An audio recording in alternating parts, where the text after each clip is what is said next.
Assalamualaikum warahmatullahi wabarakatuh. Yang terhormat ibu-ibu serta bapak-bapak seluruh guru SD Negeri 1 Kuwu serta peserta diseminasi dalam rangka mengikuti aksi nyata modul 1.4 budaya positif.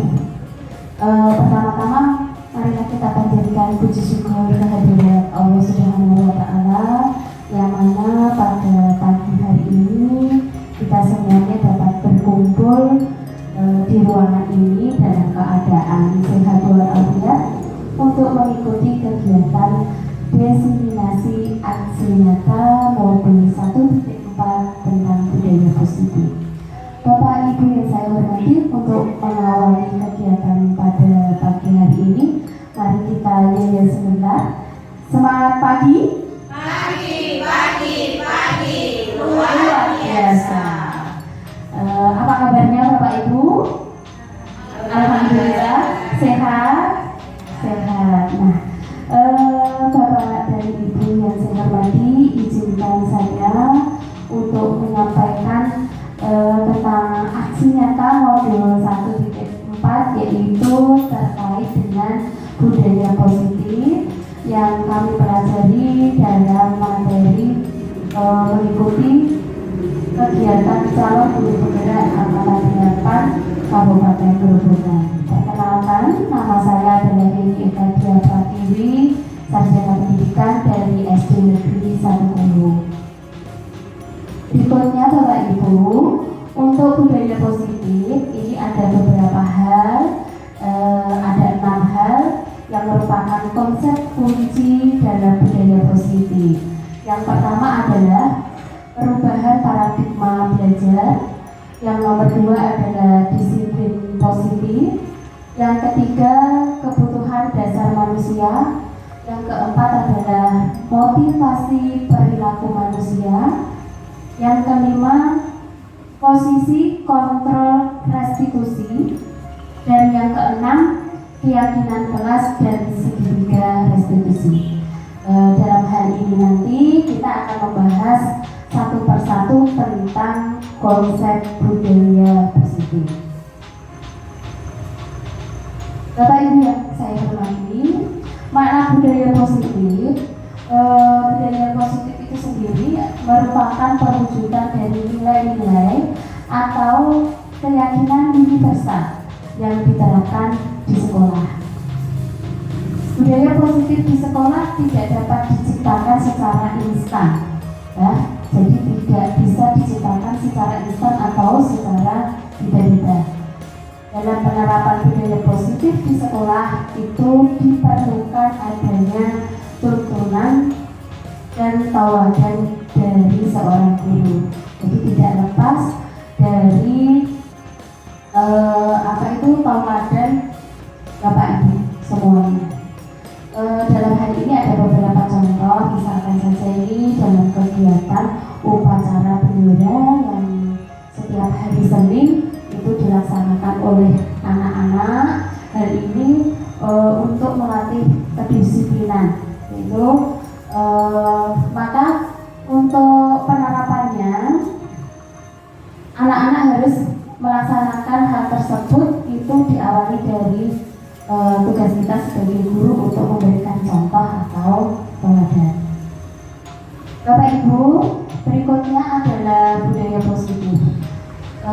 Apa saja contoh penerapan budaya positif yang telah kita terapkan di sekolah? Ini untuk di sekolah kami, yang pertama adalah kegiatan berjabat tangan sebelum masuk ke kelas. Ini sudah kami terapkan di sekolah kami. Berikutnya adalah baris berbaris. Ini juga untuk melatih kedisiplinan anak-anak. Selanjutnya adalah kegiatan Asmaul Husna. Dan yang keempat itu adalah kegiatan berdoa sebelum dan sesudah pembelajaran. Berikutnya Bapak Ibu, yang pertama adalah perubahan paradigma belajar. Pembelajaran dengan paradigma baru ini adalah merupakan pembelajaran yang dirancang berdasarkan prinsip pembelajaran berdiferensiasi. Ini mungkin merupakan hal baru untuk Bapak Ibu, jadi monggo kita bersama-sama untuk belajar bagaimana ya pembelajaran yang berdiferensiasi. Nah ini saya sampaikan pembelajaran berdiferensiasi itu adalah pembelajaran yang menyesuaikan dengan peserta didik sesuai dengan kebutuhan berdasarkan tahap perkembangan sesuai dengan teori psikologi modern untuk mewujudkan yaitu profil pelajar Pancasila. Nah, apa saja profil pelajar Pancasila? Itu ada 6 Bapak Ibu. Yang pertama adalah beriman, kemudian berdoa kepada Tuhan Yang Maha Esa dan berakhlak mulia. Kemudian profil pelajar Pancasila yang kedua adalah berkebinekaan global. Yang ketiga bergotong royong. Yang keempat adalah kreatif. Yang kelima bernalar kritis. Dan yang keenam adalah mandiri. Itulah 6 profil pelajar Pancasila. Berikutnya perubahan paradigma. Untuk membangun budaya yang positif, itu sekolah perlu menyediakan lingkungan yang positif, kemudian aman dan nyaman agar apa? Murid-murid itu mampu untuk berpikir, bertindak, dan mencipta dengan merdeka, mandiri, serta bertanggung jawab. Nah, yang kedua, lazimnya disiplin itu dikaitkan dengan kontrol. Dalam hal ini, kontrol guru dalam menghadapi murid. Kemudian Bapak Ibu, miskonsepsi tentang teori kontrol. Jadi ini ada ilusi guru mengontrol murid, kemudian ilusi bahwa kritik dan membuat rasa bersalah mampu menguatkan karakter. Berikutnya adalah ilusi bahwa orang dewasa itu berhak memaksa. Dan yang keempat, ilusi bahwa semua penguatan positif, efektif, dan bermanfaat. Ini merupakan miskonsepsi tentang teori kontrol. Berikutnya, perubahan paradigma stimulus respon. Yang dari teori kontrol itu begini Bapak Ibu, ada perubahan paradigma stimulus respon itu merupakan teori kontrol. Misalkan kita mengontrol seseorang, nah ini ada stimulus respon kemudian dikaitkan dengan teori kontrol. Kita mencoba, misalkan ini guys, stimulus responnya, kita mencoba mengubah orang agar berpandangan sama dengan kita. Nah, ini teori kontrolnya. Itu seharusnya kita berusaha memahami pandangan orang lain tentang dunia. Selanjutnya, perilaku buruk itu dilihat sebagai suatu kesalahan. Nah, ini dari teori kontrol bahwa semua perilaku memiliki tujuan. Berikutnya, orang lain bisa mengontrol saya, tetapi teori kontrol adalah hanya Anda yang bisa mengontrol diri Anda. Yang keempat, saya bisa mengontrol orang lain. Teori kontrolnya, Anda tidak bisa mengontrol orang lain. Yang kelima, pemaksaan ada pada saat tujukan badan. Teori kontrolnya, kolaborasi dan kesepakatan ini akan menciptakan pilihan-pilihan baru. Kemudian, stimulus respon model berpikir menang atau kalah. Ini teori kontrolnya adalah model berpikir menang-menang. Selanjutnya Bapak Ibu tentang disiplin positif. Kita perlu tahu dulu apa itu makna disiplin. Kata disiplin itu sering sekali dikaitkan dengan tata tertib, bisa juga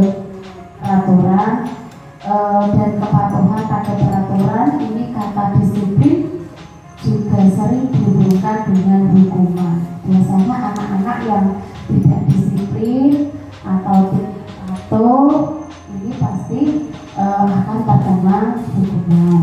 Padahal itu sungguh berbeda, karena belajar dengan disiplin tidak harus dengan memberi hukuman. Nah, ini hal yang perlu digarisbawahi oleh Bapak Ibu guru semuanya, bahwa disiplin itu tidak harus kita memberikan suatu hukuman. Justru itu adalah salah satu alternatif terakhir, dan kalau perlu tidak digunakan sama sekali. Jadi ini Bapak Ibu, mari kita ubah pola pikir kita, bahwa hukuman itu bukan salah satu cara untuk mendisiplinkan siswa atau murid kita, namun itu menjadi pilihan terakhir, dan kalau perlu malah jangan sampai kita menggunakan hukuman untuk mendisiplinkan siswa. Berikutnya Bapak Ibu, tentang disiplin positif. Disiplin itu sendiri itu sebetulnya berasal dari kata disiplina, yang artinya adalah belajar. Disiplin mengacu pada disiplin diri yang memiliki tanggung jawab terhadap apa yang dilakukannya berdasarkan nilai-nilai yang diyakini.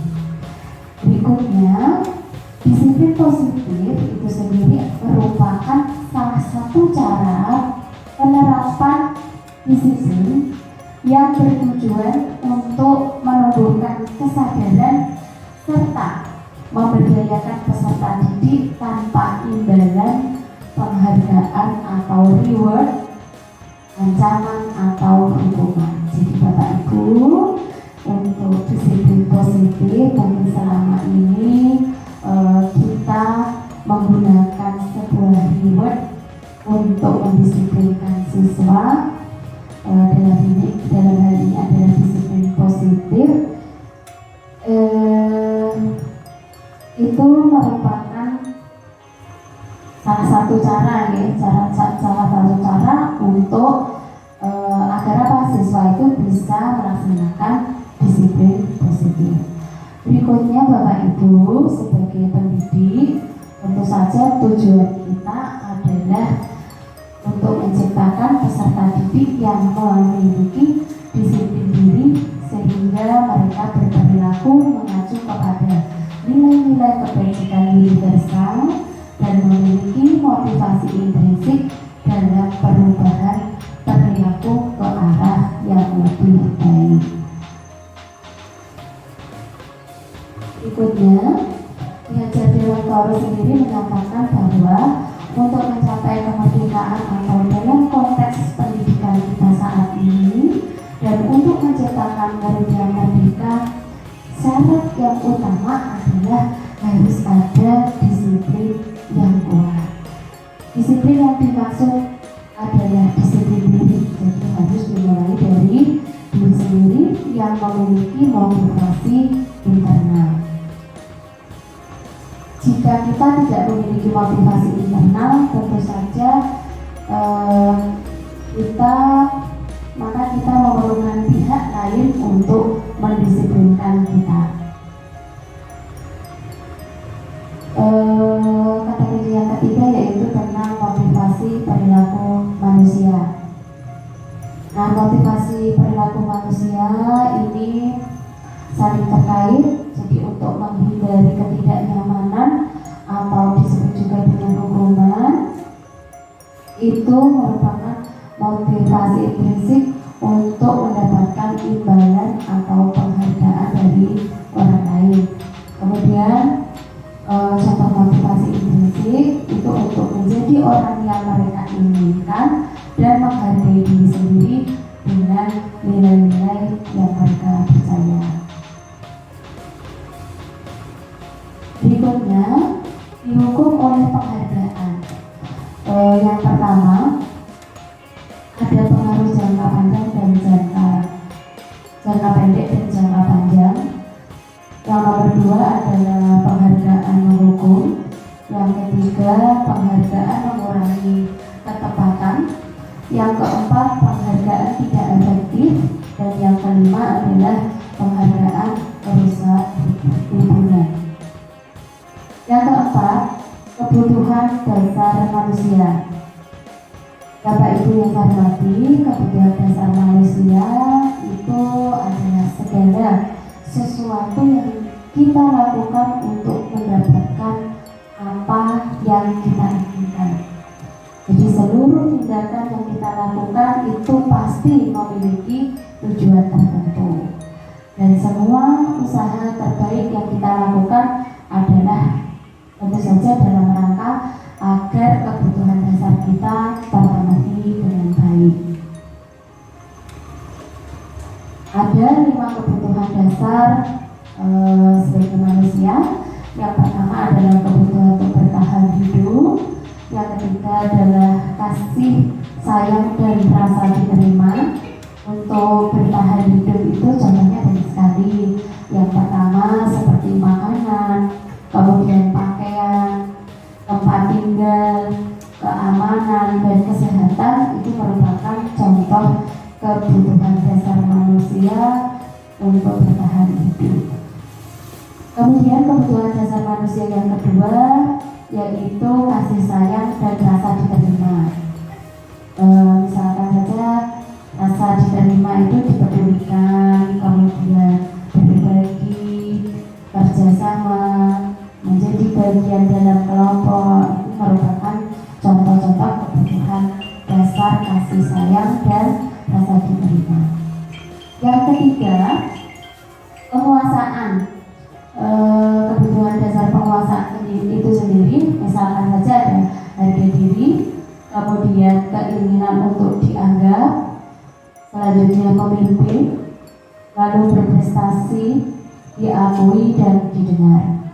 Yang keempat, kebebasan, misalnya mandiri, kemudian memiliki pilihan, mencoba hal baru, mampu mengendalikan arah dirinya. Kebutuhan dasar manusia yang kelima adalah kebutuhan dasar kesenangan. Misalkan saja bermain, lalu humor, kemudian antusiasme dan tertawa. Berikutnya,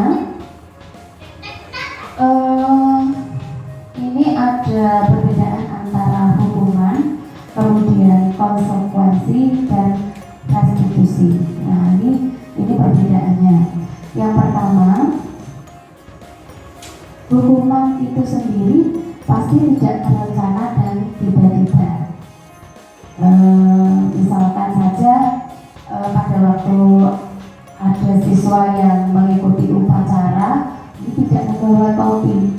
Nah itu pasti hukuman itu sendiri tidak terencana. Ya.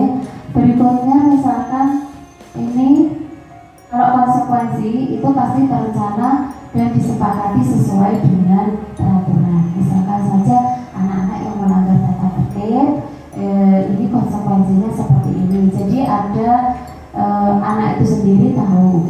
Berikutnya adalah restitusi. Untuk restitusi itu proses menciptakan kondisi bagi murid untuk memperbaiki kesalahan. Selanjutnya di dalam hukuman itu murid tidak tahu apa yang akan terjadi atau tidak dilibatkan. Untuk konsekuensi, murid tetap dibuat tidak nyaman.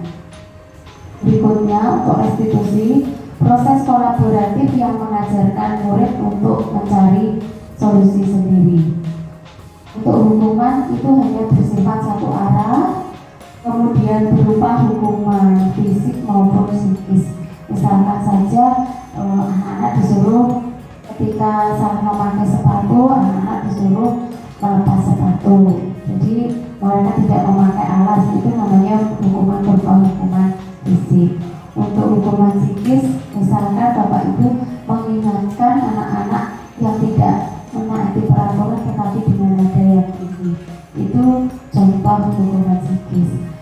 Untuk konsekuensi, sikap guru itu selalu memonitor murid, jadi mengawasi perilaku siswa. Jadi dari ketiga hukuman, konsekuensi, restitusi pas atau tepat itu adalah dengan cara menggunakan restitusi. Ini misalkan saja ada contoh kasus Ibu Ani, ini guru kelas 5 di SD, pelita hati sedang bingung menghadapi ulah salah satu murid di kelasnya yang bernama Agus. Beberapa anak telah datang dan mengeluhkan Agus yang sering kali meminta bekal makan siang mereka dengan paksa. Nah, jika Anda menghadapi situasi seperti Ibu Ani, apa yang akan Anda lakukan menurut Anda? Kira-kira apa alasan Agus melakukan hal itu? Nah, ini ada penyelesaiannya.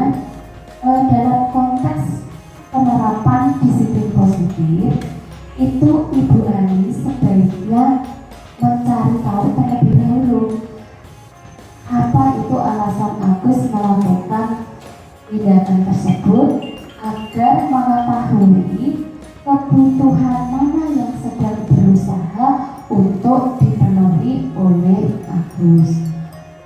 Apabila jawaban Agus karena ia lapar dan orang tuanya tidak membawakannya bekal, ini jelas saja kebutuhan yang dibutuhkan oleh Agus, kebutuhan dasar manusia yang sudah kita bahas tadi, merupakan kebutuhan dasar untuk bertahan hidup. Jadi sebagai guru tentu saja kita harus tahu terlebih dahulu apa itu alasannya. Kemudian apabila jawaban Agus itu karena ia senang temannya jadi memperhatikan dia, nah ini kebutuhannya adalah cinta dan kasih sayang, yaitu kebutuhan untuk diterima di antara sesama teman. Yang ketiga, ini apabila jawaban Agus adalah dia merasa hebat karena temannya jadi takut dan menuruti keinginannya. Ini berbeda lagi. Kebutuhannya adalah kebutuhan dasar penguasaan, yaitu pengakuan atas kemampuan. Yang keempat, apabila jawaban Agus karena dia itu merasa bosan dengan bekal yang dibawakan ibunya karena selalu membawakan bekal yang sama. Jadi kebutuhannya adalah kebebasan atau kebutuhan akan sebuah pilihan. Yang kelima, apabila jawaban Agus itu adalah karena iseng-iseng saja dan dia itu menikmati ekspresi wajah temannya yang kesal karena diambil makanannya. Nah, ini berbeda lagi, kebutuhannya adalah kebutuhan dasar kesenangan. Jadi masing-masing jawaban itu memiliki kebutuhan dasar yang berbeda. Jadi sebagai guru, contohnya ini Bu Ani, tentu saja harus mencari terlebih dahulu apa itu alasannya.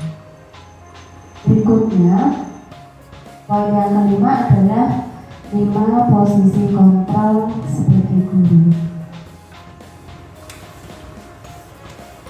5 posisi kontrol sebagai guru, ini yang pertama adalah penghukum, yang kedua adalah pembuat merasa bersalah, yang ketiga sebagai teman, yang keempat pemantau, dan yang kelima adalah manajer.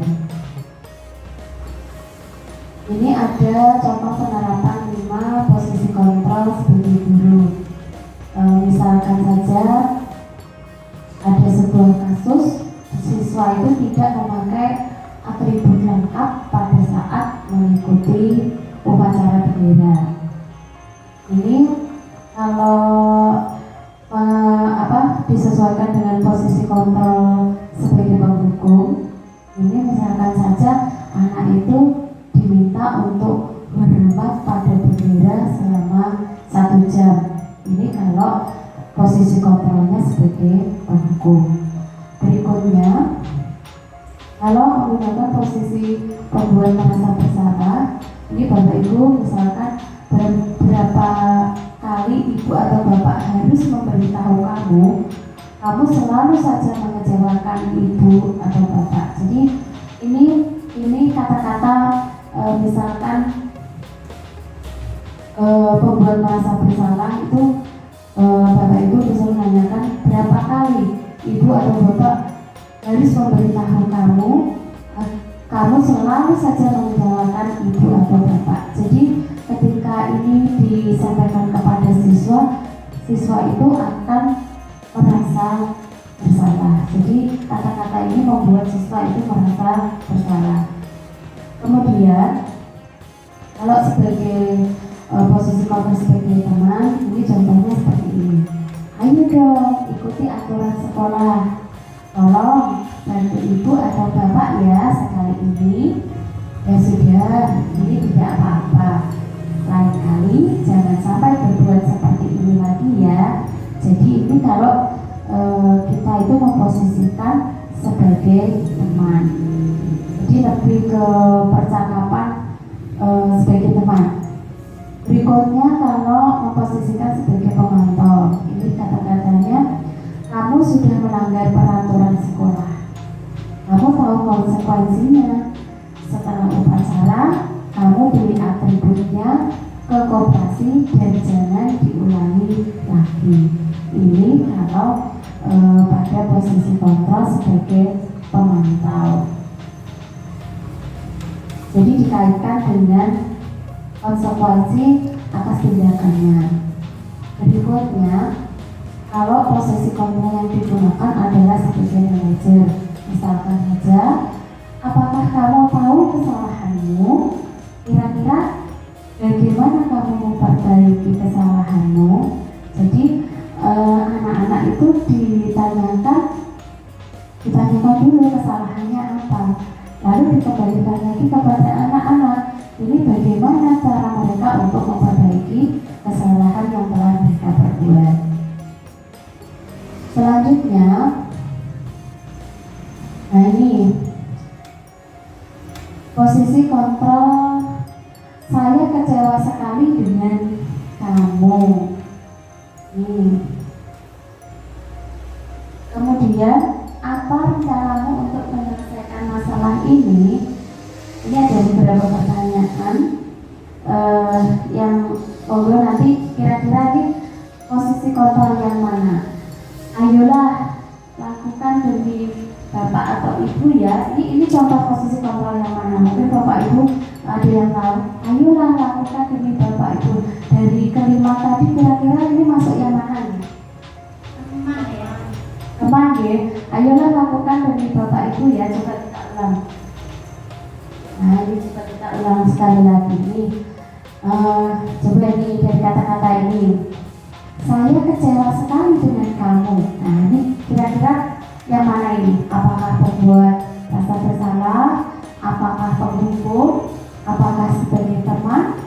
Sebagai pemantau? Ya? Mbak Santi? Ya, untuk kalimat saya kecewa sekali dengan kamu itu cenderung ke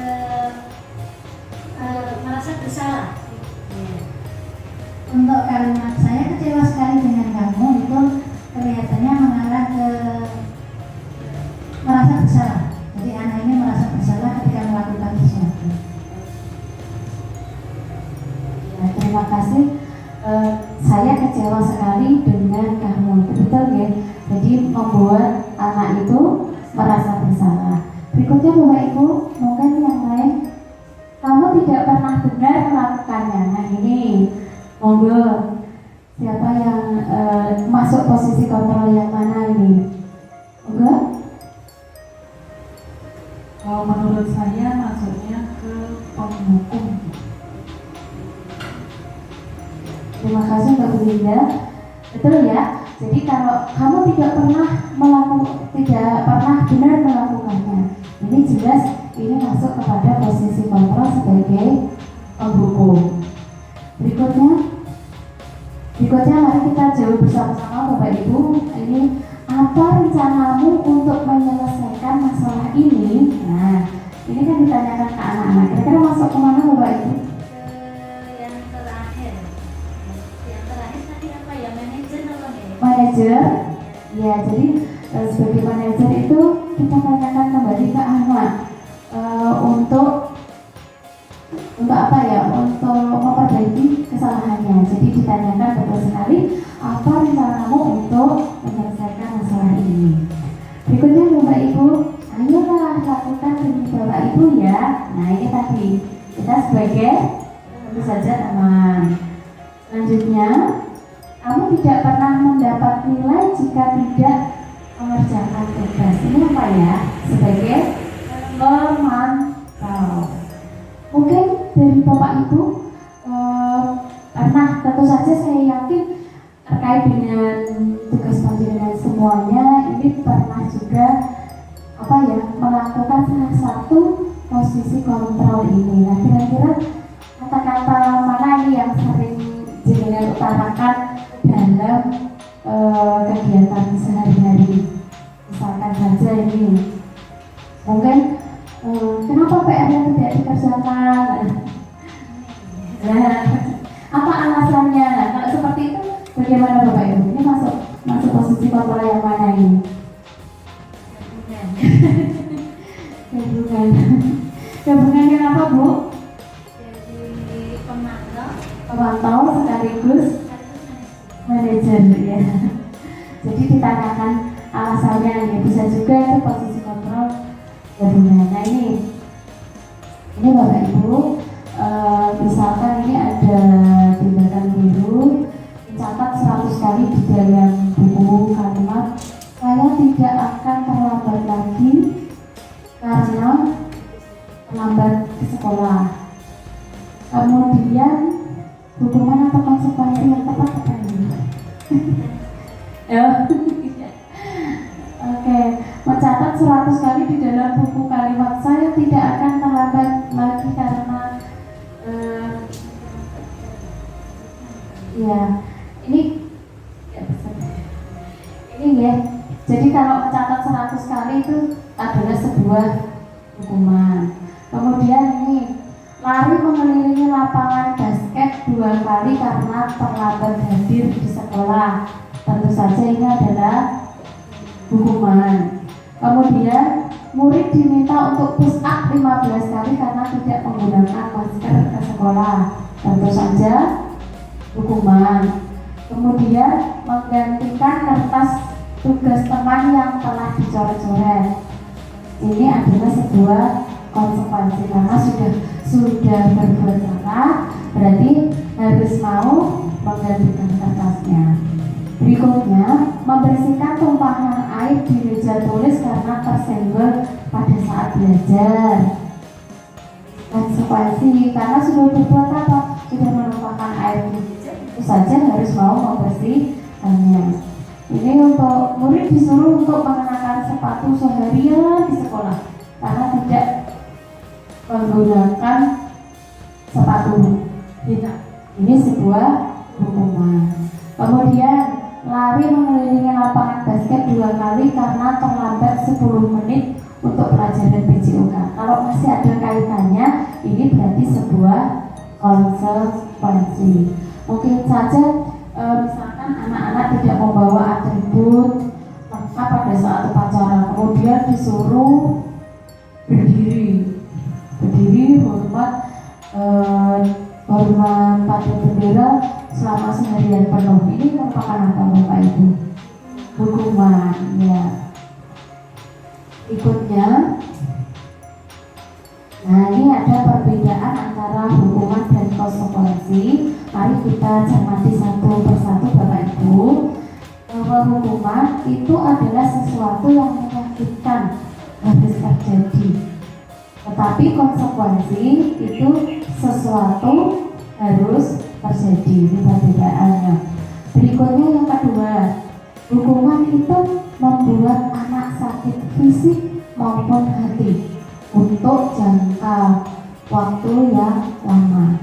Tetapi konsekuensi ini membuat anak merasa tidak nyaman dalam jangka waktu yang pendek.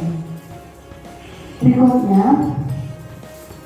untuk hukuman, anak akan membenci suatu kedisiplinan. Tetapi untuk konsekuensi itu anak akan menghargai disiplin. Yang keempat, hukuman itu bersifat paksaan. Namun untuk konsekuensi itu bersifat stimulus dan tanggapan. Yang kelima, bahwa sebuah hukuman itu akan mendorong anak untuk menyakiti diri sendiri. Nah ini perlu Bapak Ibu cermati. Kalau konsekuensi itu akan mendorong anak agar mudah untuk menyesuaikan diri. Yang keenam, hukuman itu konsep diri yang buruk. Namun konsekuensi itu adalah konsep diri yang baik. Selanjutnya, untuk hukuman, anak akan belajar untuk menyembunyikan kesalahannya. Namun konsekuensi, anak itu justru belajar untuk mematuhi sebuah peraturan.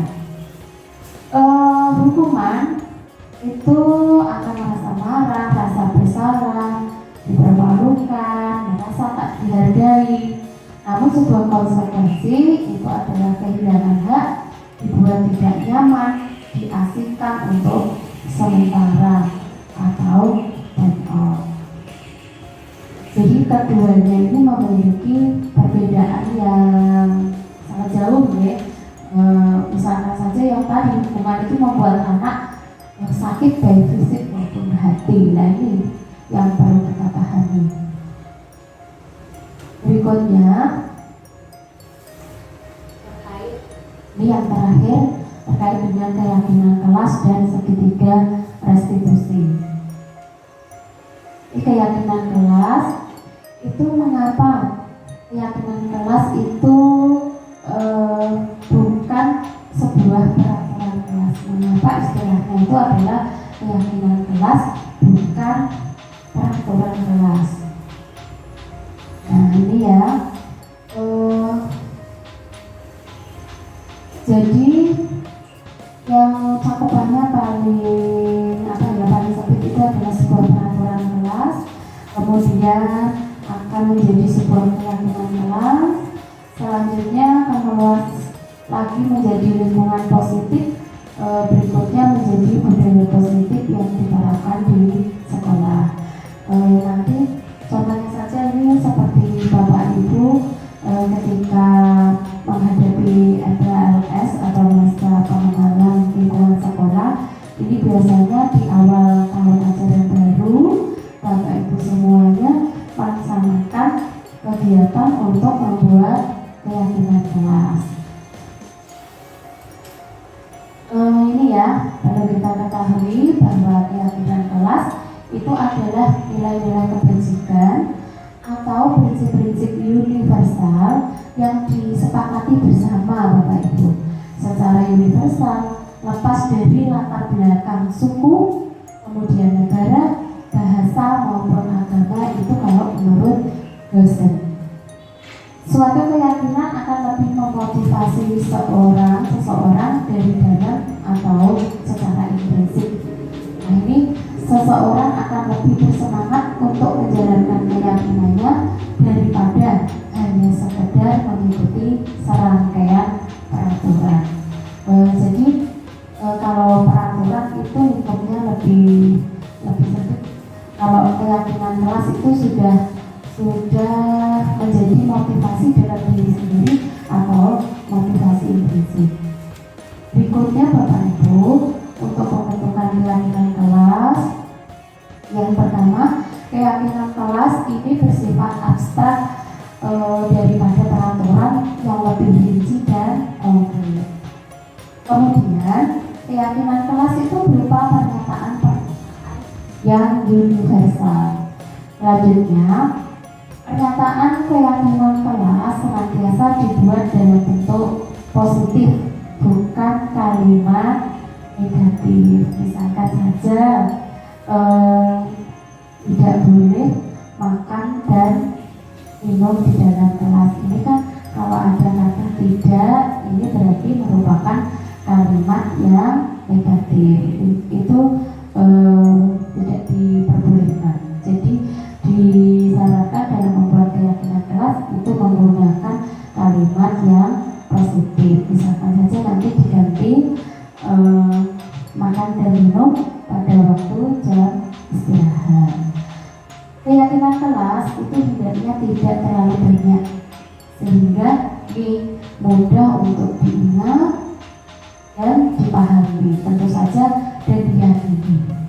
Semua warga kelas itu sebaiknya ikut berkontribusi dalam membuat kegiatan kelas lewat curah pendapat. Jadi pada waktu kita membuat kegiatan kelas itu semua anak-anak diajak untuk terlibat bersama dengan Bapak Ibu guru. Kemudian bersedia meninjau kembali keyakinan kelas dari waktu ke waktu.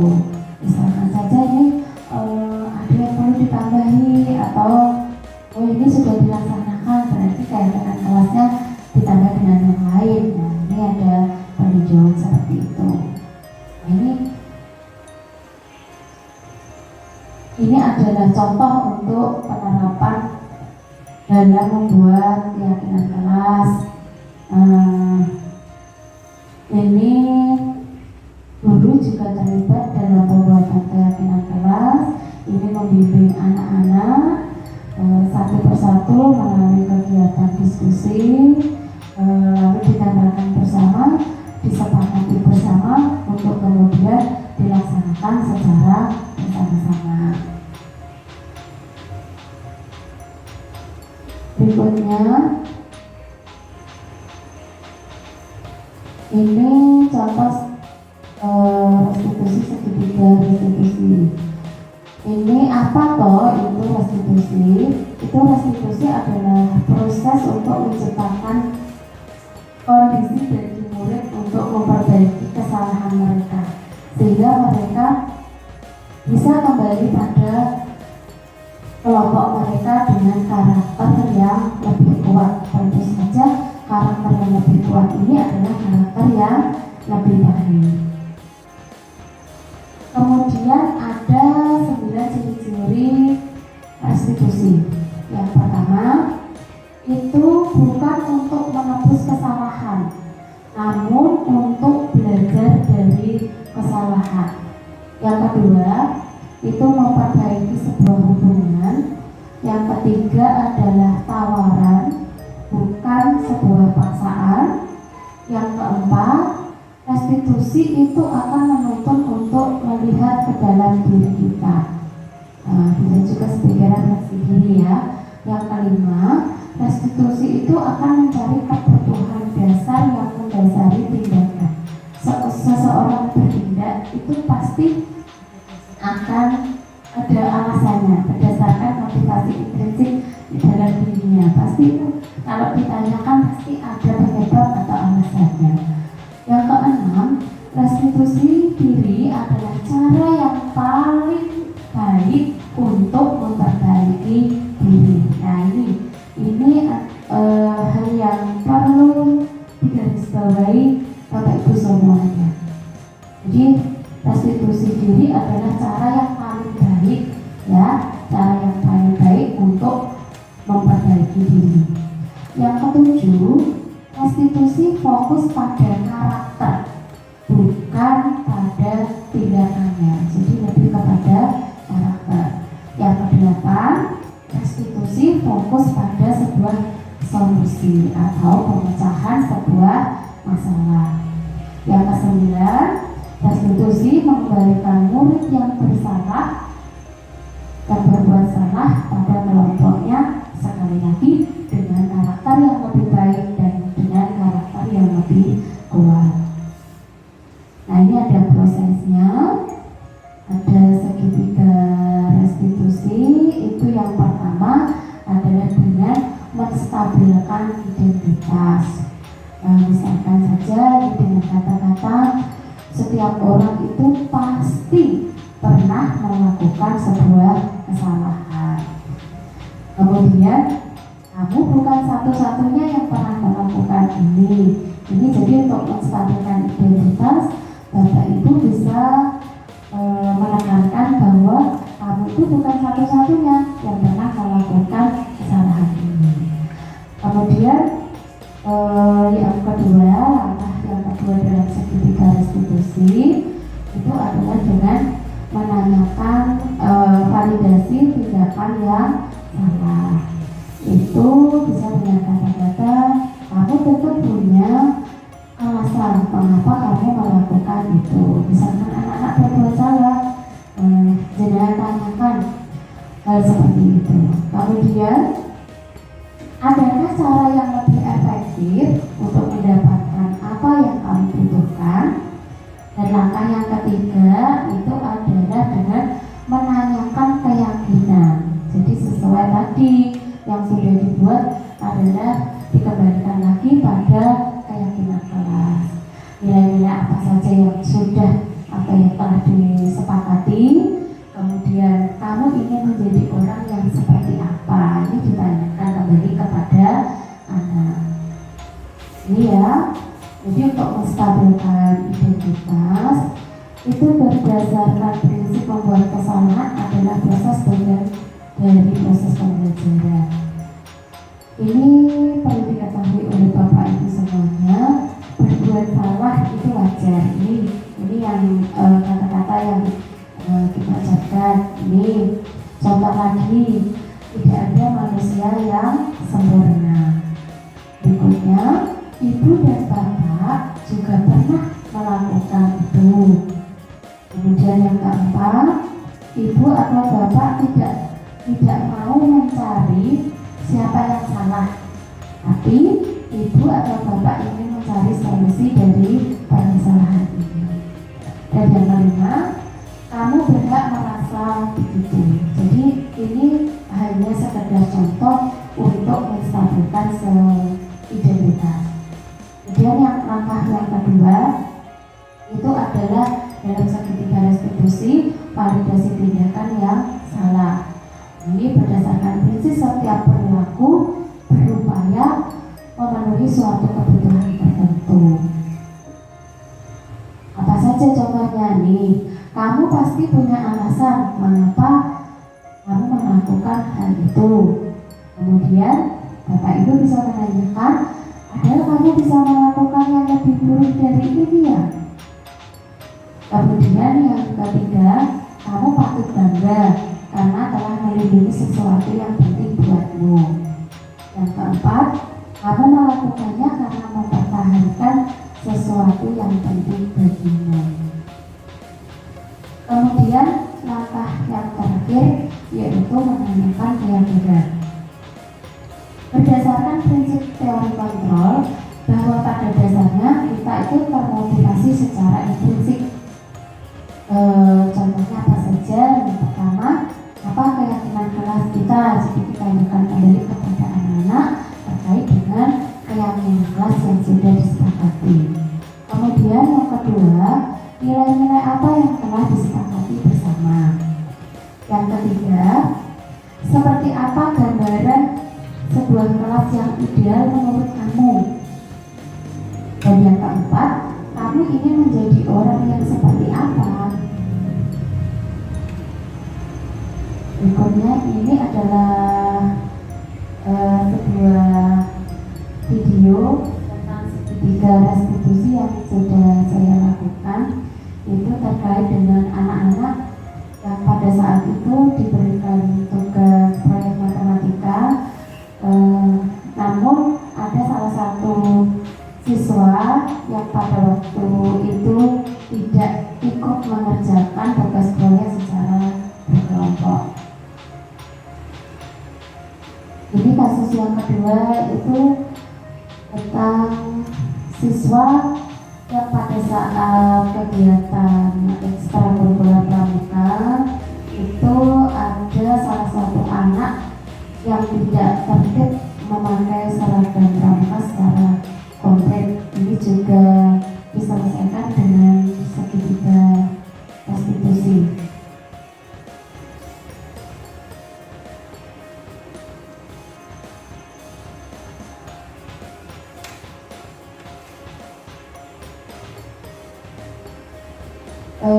Ini contoh untuk penerapan 5 posisi kontrol.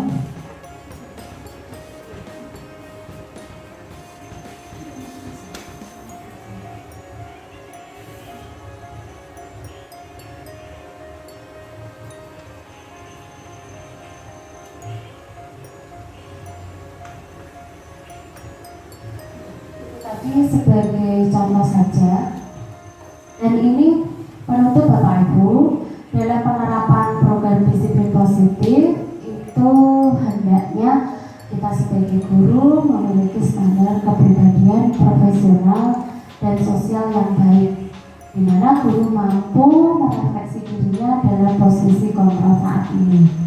Bagaimana perjalanan dirinya, yaitu sebagai among atau sebagai manajer yang menuntun murid-muridnya menjadi insan yang mandiri, merdeka, dan bertanggung jawab. Jadi dari kelima posisi kontrol yang sudah kita pelajari bersama, itu posisi yang paling baik atau yang paling tepat kita memposisikan pada posisi kontrol sebagai manajer.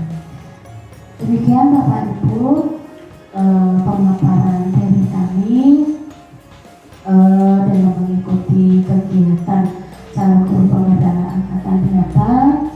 Sekali lagi, apabila saya dalam penyampaian banyak kurangnya mohon dimaafkan, dan apabila ini bermanfaat untuk panjenengan semuanya, monggo mari kita bersama-sama untuk kita terapkan budaya positif ini ke sekolah kita masing-masing. Demikian Bapak Ibu yang dapat saya sampaikan, kurang dan lebihnya mohon maaf yang setulus-tulusnya. Wabillahi taufiq wal hidayah. Wassalamualaikum warahmatullahi wabarakatuh.